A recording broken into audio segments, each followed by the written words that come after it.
Good morning all of you. आज के session में हम लोग बात करने वाले हैं व्याकरण से संबंधित संज्ञा। क्या बात करने वाले हैं?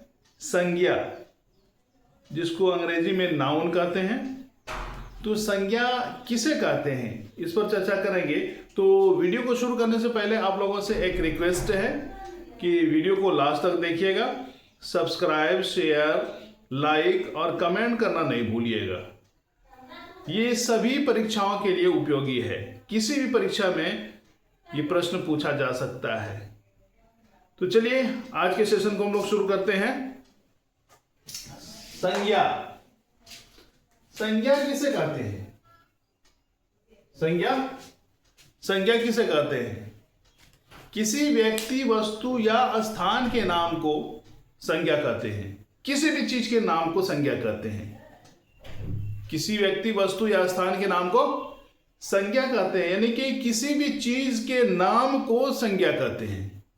जैसे हम ले लें, बिहार संज्ञा है, विद्यालय संज्ञा है, और पर्वत, पहाड़, नदी, जिस भी किसी के नाम को संज्ञा कहते हैं। जैसे गंगा नदी संज्ञा है, ब्रह्मपुत्र नदी संज्ञा है, हिमालय पहाड़ संज्ञा है, मंदार हिल संज्ञा है, पटना, नीतीश कुमार, नरेंद्र मोदी, एपीजे अब्दुल कलाम, द्रौपदी मुर्मू। हम जितनी भी चीजों का नाम लेते हैं वो सब संज्ञा कहलाता है। क्या कहलाता है? यहां तक कि पानी भी संज्ञा है। अगर हम पानी कहेंगे वो भी संज्ञा है, क्योंकि वो द्रववाचक में आता है। पानी द्रववाचक में आता है, वो भी संज्ञा है। यानी जिस भी चीज के नाम को हम लेते हैं या किसी भी चीज के नाम को संज्ञा कहते हैं। बात समझ में आई? उतना रटना नहीं है, जैसे किताब में दिया हुआ रहता है, बस उसको रटना नहीं है, अपने हिसाब से इसको लिखना है, समझना है, तब बात समझ में आएगी। रटा हुआ जो है ना, आपको काम नहीं देगा, कंफ्यूज कर जाइएगा। तो किसी भी चीज के नाम को संज्ञा कहते हैं। चाहे जीटी रोड हो, भागलपुर से दिल्ली जाने वाली ट्रेन हो, विक्रमशिला एक्सप्रेस, ये भी संज्ञा है। बांका राजेंद्र नगर इंटरसिटी, ये भी संज्ञा है। यानी जिस भी चीज के नाम को लेते हैं उसे हम संज्ञा कहते हैं। क्या कहते हैं? संज्ञा कहते हैं। बात समझ में आई? किसी भी चीज के नाम को हम संज्ञा कहते हैं। आम, ये भी संज्ञा है।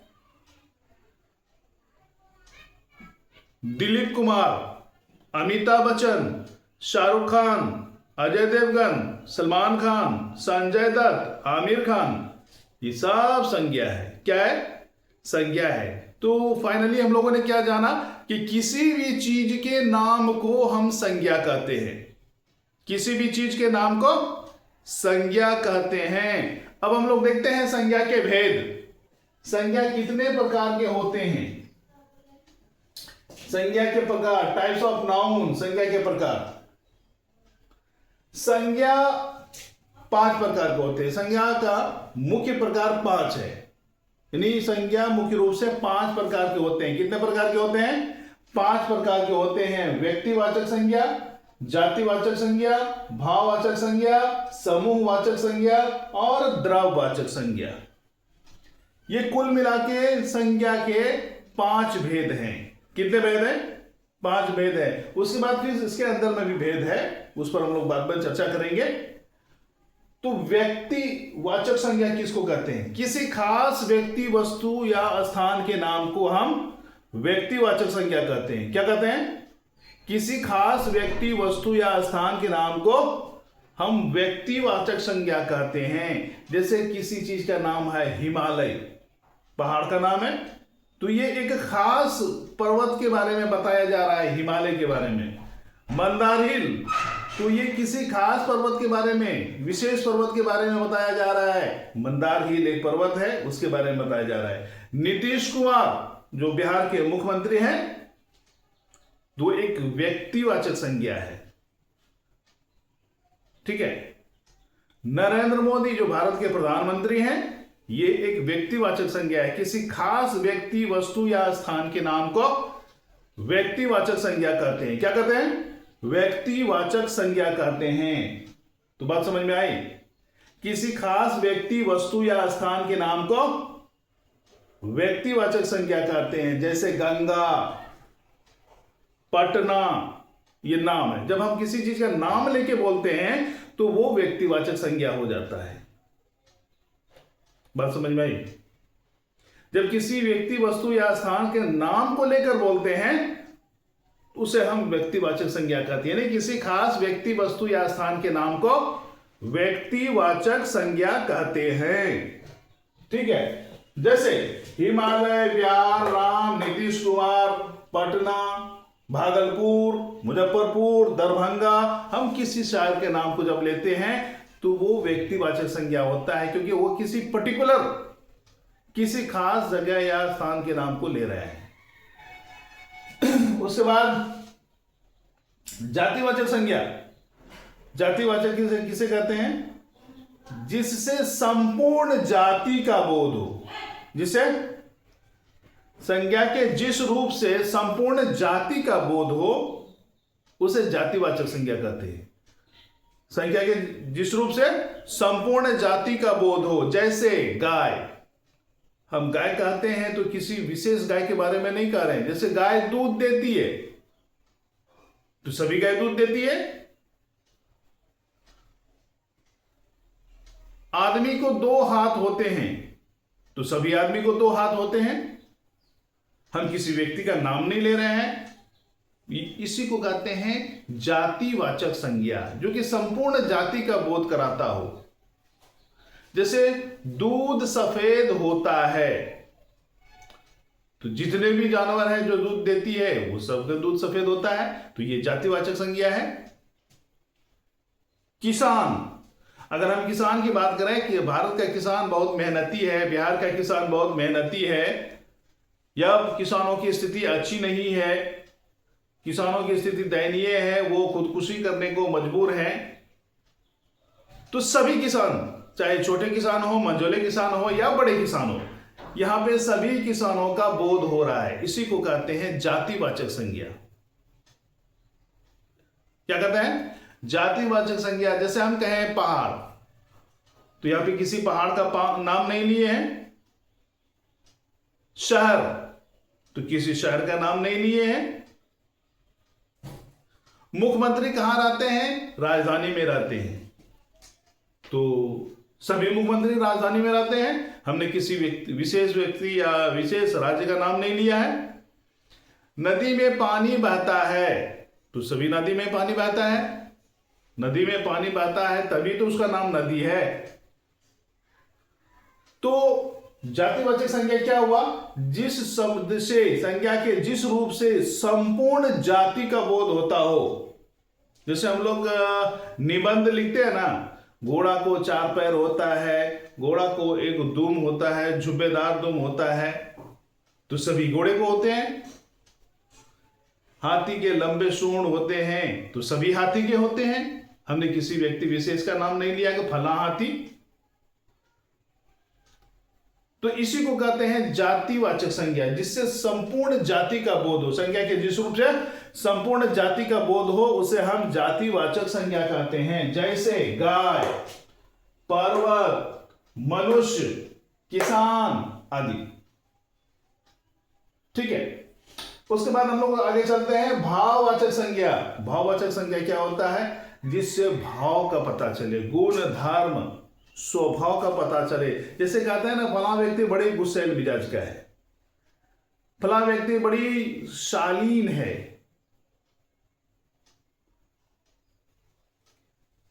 ये, या फिर मिठास, बुढ़ापा, जवानी, बचपन, खट्टापन, मीठापन या मिठास। तो ऐसे शब्दों को हम भाववाचक संज्ञा कहते हैं, जिससे गुण, धर्म और स्वभाव का पता चलता हो। संज्ञा के जिस रूप से गुण, धर्म, स्वभाव का पता चलता हो उसे हम भाववाचक संज्ञा कहते हैं। संज्ञा के जिस रूप से गुण, धर्म, स्वभाव का पता चलता हो उसे भाववाचक संज्ञा कहते हैं। जैसे बचपन, जवानी, बुढ़ापा, मिठास, बुराई, अच्छाई इत्यादि। इस तरह से बहुत सारे शब्द हैं जिससे पता चलता है किसी व्यक्ति, वस्तु या स्थान के बारे में विशेष जानकारी मिलती है, उसका भाव का पता चलता है। इसका स्वभाव गुस्सा मिजाज का है, इसका स्वभाव कभी ये प्यारा है, ठीक है। तो ऐसे शब्दों को हम भाववाचक संज्ञा की श्रेणी में रखते हैं। जैसे उसका बुढ़ापा आ गया तो इसमें भाववाचक संज्ञा बुढ़ापा है। इसमें मिठास अधिक है तो ये जो मिठास है ये भाववाचक संज्ञा है, उस वस्तु के मिठास के बारे में बता रहा है, गुण के बारे में बता रहा है, तो इसी को कहते हैं हम भाववाचक संज्ञा। उसके बाद आता है समूहवाचक संज्ञा, जिससे संज्ञा के जिस शब्द से, जिस रूप से समूह का पता चलता हो, संज्ञा के जिस रूप से या जिस शब्द से समूह का पता चलता हो उसे हम समूहवाचक संज्ञा कहते हैं। जैसे मेला, वहां एक समूह होता है। झुंड, चाहे वो पक्षी का झुंड हो, जानवरों का झुंड हो, है? या फिर गुच्छा, जैसे केला का गुच्छा होता है, अंगूर का गुच्छा होता है, आम का भी होता है। आप देखे होंगे किसी पेड़ में एक ही डाली में एक ही जगह 5-6 आम रहता है, वो भी गुच्छा है। लेकिन मुख्य रूप से अंगूर का गुच्छा कहा जाता है, केला का गुच्छा कहा जाता है। और सभा, भीड़, ये सारे समूहवाचक संज्ञा के श्रेणी में आता है। जैसे जंगल में देखते हैं हिरण का समूह, हाथियों का झुंड, नहीं,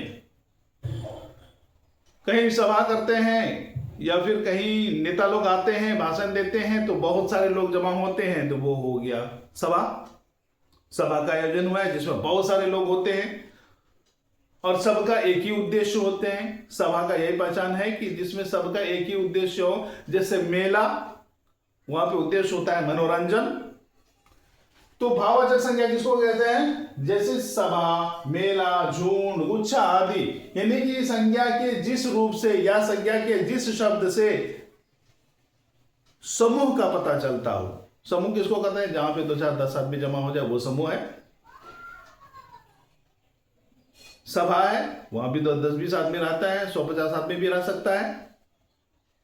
तो जहां पे एक झुंड का पता चलता हो, समूह का पता चलता हो, भीड़ का पता चलता हो, तो उसे हम समूहवाचक संज्ञा कहते हैं। संज्ञा के जिस रूप से समूह का बोध हो, झुंड का बोध हो, भीड़ का बोध हो, उसे हम समूहवाचक संज्ञा कहते हैं। बात समझ में आई? उसके बाद हम लोग देखते हैं द्रव्यवाचक संज्ञा। द्रव मतलब क्या होता है? लिक्विड। द्रव का मतलब लिक्विड, जिसको माप गिना नहीं जा सकता हो। द्रव्यवाचक संज्ञा अनकाउंटेबल नाउन, अंग्रेजी में इसको कहते हैं अनकाउंटेबल नाउन, हिंदी में कहते हैं द्रव्यवाचक संज्ञा। यानी इसको गिन नहीं सकते हैं, इसको नाप कर वजन से, किलो से या लीटर से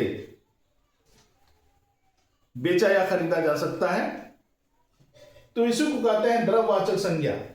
जैसे पानी, दूध, तेल, घी, चीनी, चावल, आटा, दाल, चाय पत्ती, यानी कि जितनी भी चीजें हैं जिसको हम गिनते नहीं है, उसको वजन से बेचते हैं, किलो से बेचते हैं या ग्राम से बेचते हैं। जैसे सोना चांदी है, वो उसको किलो से तो हम लोगों के बस की बात नहीं है, वो उसको 10 ग्राम, 20 ग्राम, 30 ग्राम, जिसको हम लोग भार बोलते हैं, इसमें लेते हैं तो इसको नाप के दिया जाता है, इसकी गिनती नहीं होती है।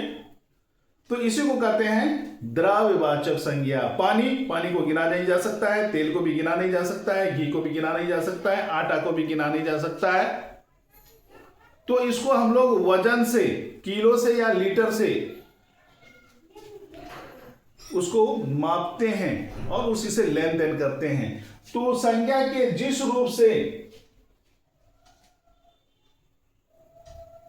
द्रव्यवाचक का पता चले, द्रव का पता चलता हो, यानी नाप तौल के देने वाली वस्तु का पता चलता हो, उसे हम द्रववाचक संज्ञा कहते हैं। क्या कहते हैं? द्रववाचक संज्ञा कहते हैं। द्रववाचक संज्ञा का वह रूप है जिसमें किसी वस्तु को गिना नहीं जा सकता है, गिनती नहीं की जा सकती, उसको वजन से या मात्रा से नापकर बेचा या खरीदा जा सकता है, उसी को हम द्रववाचक संज्ञा कहते हैं। देख रहे हैं? द्रववाचक संज्ञा जैसे पानी, घी, सोना, चांदी, चावल, आटा आदि बहुत सारी चीजें हैं जिसको हम नाप के या नाप किलो में या लीटर में उसको बेचते हैं, इसी को कहते हैं द्रववाचक संज्ञा। मुझे उम्मीद है आज का सेशन काफी अच्छा लगा होगा। धन्यवाद।